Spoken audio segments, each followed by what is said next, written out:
Hi, I'm Christina June. Hi, I'm Katie Upperman. And thank you for joining us for WriteOnCon. Today we're going to be talking to you guys about writing communities and how to create them.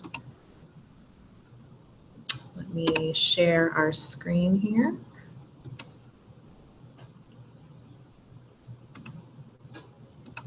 All right. So creating writing communities, we both feel this is really important, and we've had some really positive experiences even together. Yes. So we are grateful that you're joining and hope that you find this information helpful. So we just want to introduce ourselves just a little bit. Again, I'm Christina June, and I am a 2017 debut author. My book, It Started With Goodbye, will be out from Blink on May 9th, 2017. I'm Katie Upperman. I'm also debuting in 2017 on August 1st. My book is called Kissing Max Holden, and it's coming out from Swoon Reads Macmillan.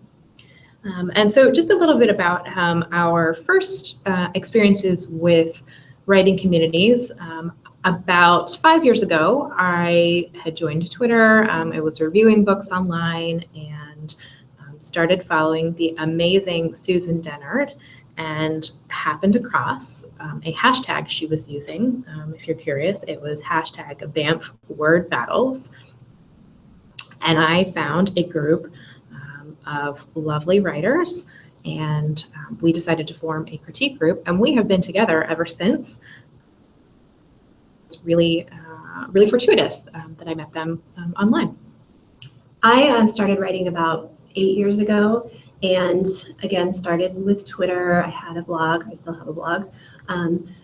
It was hard at first to find a community because the community was already so huge. So I started with a YA Lit Chat and met a few people through the forums there, through different query sharing opportunities that they had there. We formed our own critique group and critiqued each other's work for a few years, and kind of all ended up going our own ways, meeting new people that we were a better fit with. And we still support each other, but we've all kind of formed our own new communities since then. So I think it's a good point too, is that writing communities can be fluid. I think sort of the big takeaway is that writing shouldn't be done alone, but it's okay if people come in and out of your lives or change roles. So we're going to talk a little bit about the many ways that you can add people sort of to your squad and go from there. All right, so obviously social media is an excellent place. We both have mentioned talking to her.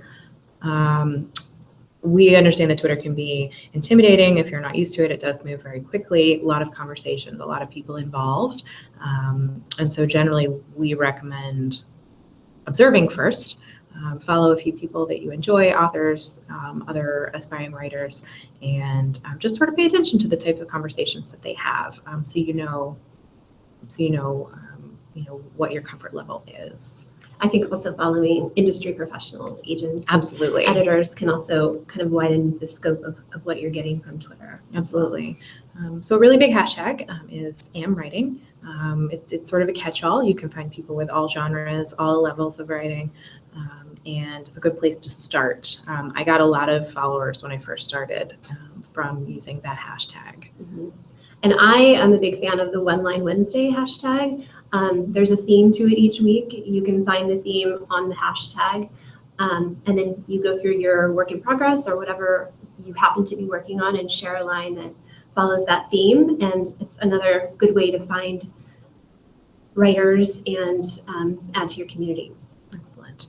And then we also like Twitter because there are a number of chats that happen. And here's another plug for observing, is that sometimes they happen at random times. Sometimes they come up as needed. So there are ones that are regularly scheduled, but like we mentioned, agents will use hashtag 10queries or hashtag askagent. And sometimes they just come up. So there are a lot of chats that show up that can be really helpful, and you just sort of have to pay attention. Doesn't mean you have to be on all day long, but sort of just again observing the community before diving in. And look for those chats that apply to what you write. There are chats specific to middle grade, specific to debut years. So you can really find just about anything. And I would also say that, once you figure out sort of who your people are online, don't be afraid to jump in. We're all just regular people, and we would love to talk to really anybody who is enthusiastic about writing. And books. So another avenue is Facebook.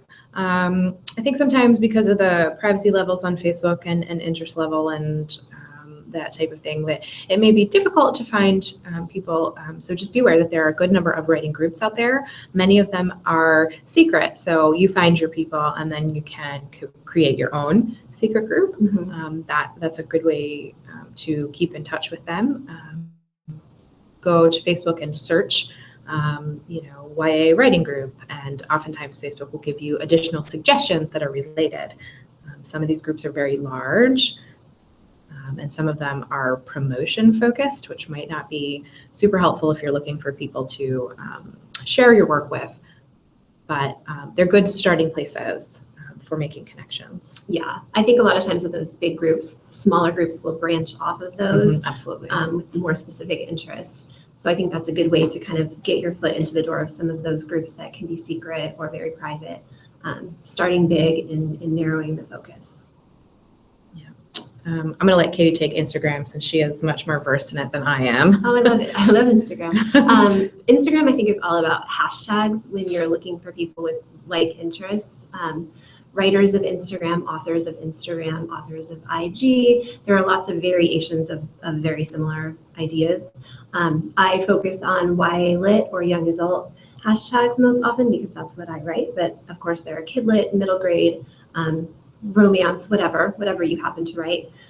So that's a great way to find people who have feeds that might interest you. And another way to find authors, book bloggers, are through photo challenges. Mm-hmm. I love these. They give you a theme for the week or for the day, and you take a picture and share it based on that theme, and then you're able to go through and see what other people have done with that theme. So yeah, I did one last summer that was involving writing 6-word stories, and there was a theme every day, and so I made a little graphic every day, and I got some really interesting new connections from that one. So there's all sorts. You just flip through the top posts and you can find a lot of really interesting people on Instagram. And if you're looking for information about certain books or certain authors, checking the hashtag of the title of that book or the author's name, a lot of times you can find people who are also a fan of that book or find more information on that writer or that author. So Tumblr is another option. Neither one of us really uses it so much, but we know a lot of people who are diehard fans and really have found huge but tight-knit communities on Tumblr. Mm-hmm. Absolutely. Okay, so that being said, please do not discount the power of using your local community and finding people in person. Even if you live in a rural area, there are bound to be people who are looking for the same thing that you are.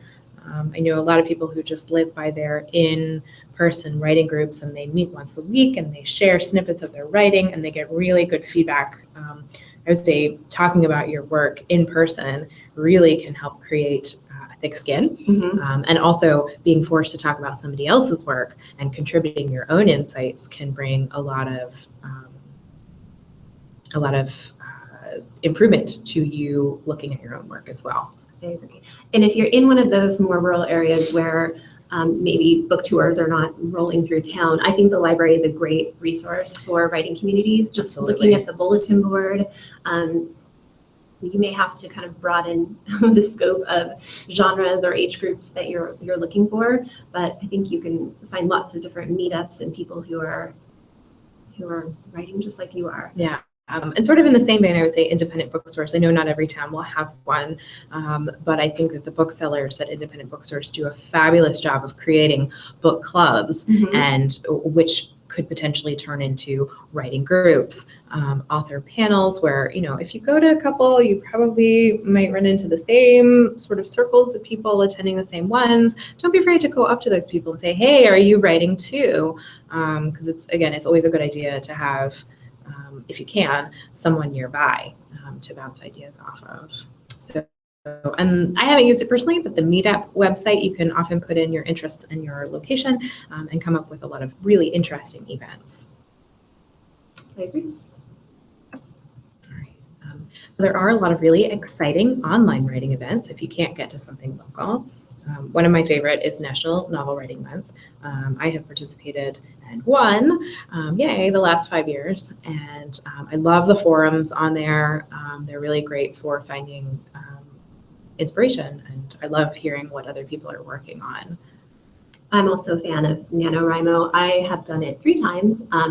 That's another opportunity also to meet local writers. If you are active on the Nano forums, you can often find meetups at libraries and coffee shops in local areas where you can sit and write with people who are also striving for those 50,000 words. Yeah, I know our local chapter, there's a Wednesday night at a particular coffee shop and they put a sign up so you know exactly who you're looking for, and they'll do word sprints at the table, and then they have like a kickoff party and an end of the event party as well at a library. So, and there's all sorts of possibilities of meeting people there. Mm-hmm. Obviously, you are here for WriteOnCon, so that's awesome.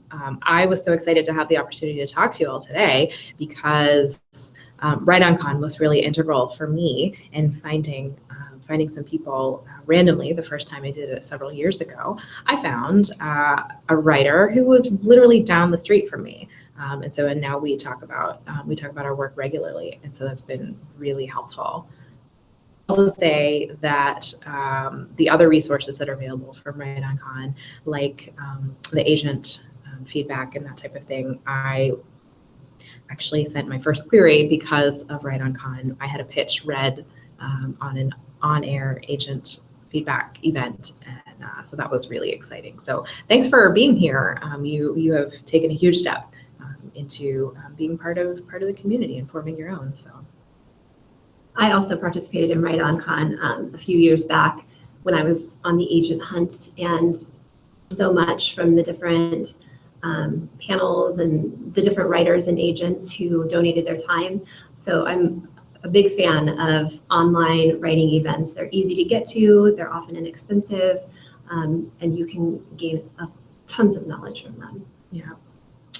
There are a number of really wonderful online contests, which I would say, for me, I participated in a number of them over the years. I was in Nightmare on Query Street at one point. I have judged Query Combat several times. I did Pit Mad several times, which is a Twitter pitching event. Mm-hmm. And really grateful for the people who host the contests. And I would say, for me personally, there was never a particular outcome. I didn't get my agent through a contest or anything like that, but I found so many wonderful writers to connect with through contests, and I hear that continually, that it's the connections that you make that are really the benefit from these types of things. So there are so many of them. We have listed several for you. Mm-hmm. There are more, but just sort of keep in mind that contests are an excellent way to meet other writers. Right. I agree. I think the benefit of contests is definitely the community that can come from them. I did a whole bunch when I was querying, and like Christina, didn't really have any major agent movement from the contest, but I met so many people who were in the same boat as I was and who I was able to kind of cheer for and commiserate mm-hmm. with, and it made the whole experience even better. So yeah. So another place that you can meet people is through writing organizations and conferences. The SCBWI is the Society of Children's Book Writers and Illustrators. They have national conferences, they have regional conferences, regional chapters, regional events that happen throughout the year. Chapter is different and handles different types of events, and so your chapter might be more active than the one at the next state over, that type of thing. But it's really a good opportunity for kidlit writers to make some connections. Mm-hmm. I would also say Romance Writers of America, which I am a member of this myself, and my local chapter has been really wonderful in meeting new people. They put together a lot of really wonderful events throughout the year, including a local conference, which I attended last year, and it was fabulous. So really, if there's any form of romance in your writing, definitely look into RWA. And the other genres all have their own organizations as well. Mystery, I believe there's science sci-fi. fiction. Yeah, so kind of you probably have to do a little bit of digging to figure out where you want to invest that money, first of all, to join, and then where you want to spend your time and put that effort into meeting those people and making those connections. So the 4 organizations we have listed below: NCT, which is the National Council of Teachers of English, American Librarians Association, Romantic Times, Book Expo. These are all big conferences, organizations that have big conferences, and they are not necessarily geared towards writers, but they are places where writers could go and get a day pass to walk the floor, gain information about publishing and book communities, and also then to connect with other writers who might be attending. So again, not necessarily geared towards writers, but you can go listen to author panels and go to signings at many of these. So please keep in mind that all of these things do have costs associated, and some of them we would say are on the expensive side. It's an investment, I think. Yeah, it is an investment, but you do need to be discerning about the ones that you feel like are important to you.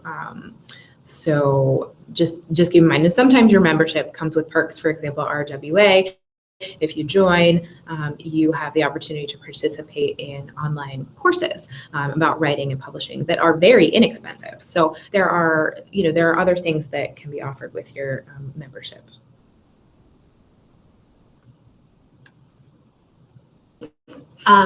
I'm a big fan of retreats. Me too. They're tons of fun, first of all, a great way to get words in, and a great way to connect with and kind of bond with other writers more than just maybe a half-hour lunch or a quick online chat. You're really kind of in the weeds with them for that week or that weekend. And I think a lot of be made and fostered and can grow at retreats. And there are a lot of options for retreats.